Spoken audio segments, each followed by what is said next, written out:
हरिओम तत्सत। आज बात करेंगे योग के महत्व के ऊपर। यदि हम योग की बात करें तो युज धातु से योग बनता है।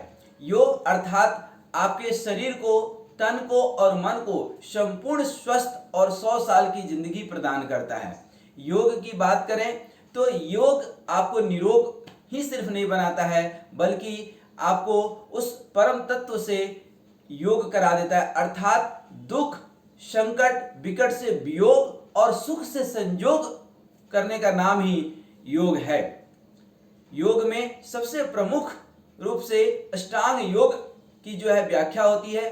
पतंजलि ने जिसको प्रतिपाद किया था, अष्टांग योग में मुख्य रूप से यम, नियम, आसन, प्राणायाम, प्रत्याहार, धारणा, ध्यान और समाधि। यम और नियम के भी 5 अंग है। यम में हम लोग अहिंसा, सत्य, अस्तेय, ब्रह्मचर्य और अपरिग्रह, और उसी तरह से नियम में भी शौच, संतोष, तप, स्वाध्याय और ईश्वर प्रणिधान की बात करते हैं। जब हम योग की बात करते हैं तो हम शुरुआत कहाँ से किए थे? यम नियम से शुरुआत किए थे और पहुंचते पहुंचते ये कहाँ? समाधि अर्थात समधन धी, अर्थात धी मतलब बुद्धि, अर्थात आपको इस परम तत्व से, आत्म तत्व से मिलाने का काम जो है करता है योग।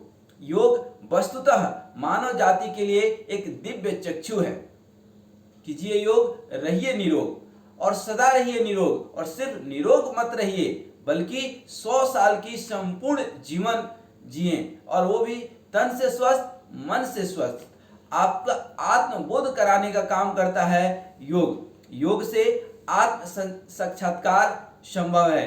तत्व दर्शन का जो है, आत्म दर्शन का और दिव्य दर्शन का मौका मिलता है। यहाँ तक कि जीवन दर्शन ही एक योग है। योग को श्री कृष्ण भगवान ने 18 अध्याय में, गीता के 18 अध्याय अर्थात 18 योग उन्होंने बताए हैं, जिसमें मुख्य रूप से ज्ञान योग, कर्म योग और भक्ति योग की बात होती है। लेकिन उससे भी ज्यादा महत्वपूर्ण है आपका अष्टांग योग, क्योंकि आज के जो लाइफ स्टाइल है हमारा, उसमें योग का महत्व बहुत ज्यादा बढ़ जाता है। आपके शरीर को स्वस्थ अर्थात विपरीत परिस्थिति में भी आप किस तरह से स्वस्थ रह सकते हैं, किस तरह से तनाव रहित रह सकते हैं, किस तरह से आप हर हमेशा प्रसन्न रह सकते हैं, यह योग आपको सिखाता है। योग से शारीरिक शुद्धि, शारीरिक स्वास्थ्य तो मिलता ही मिलता है, साथ में मानसिक, पारिवारिक और आर्थिक रूप से भी आप सुदृढ़ होते हैं। आध्यात्मिक प्रगति होती है, सामाजिक प्रगति होती है, समाज में आपका एक पहचान बनता है, नैतिक और मौलिक मूल्यों के आप जो है मालिक हो जाते हैं। क्योंकि जो व्यक्ति योग करेगा स्वतः ही नशा, व्यसन, झूठ, फरेब, हिंसा इत्यादि से दूर हो जाएगा, तो समाज में उसकी एक प्रतिष्ठा भी बनती है। साथ में ही कहा जाता है कि न तस्य रोगो न जरा न मृत्यु प्राप्तस्य योग